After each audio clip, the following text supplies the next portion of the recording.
Alright, real quick video here. This might be one of the dumbest things I've tried, but I strapped the brand new Insta360 Go 2 to the side of the brand new DJIFPV drone because I want to demonstrate how good the horizon leveling is.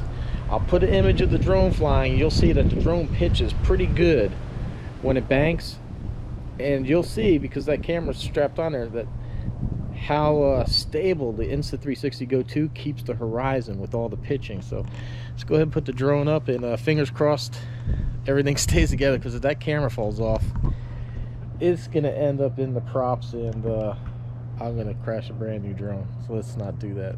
Let's go fly.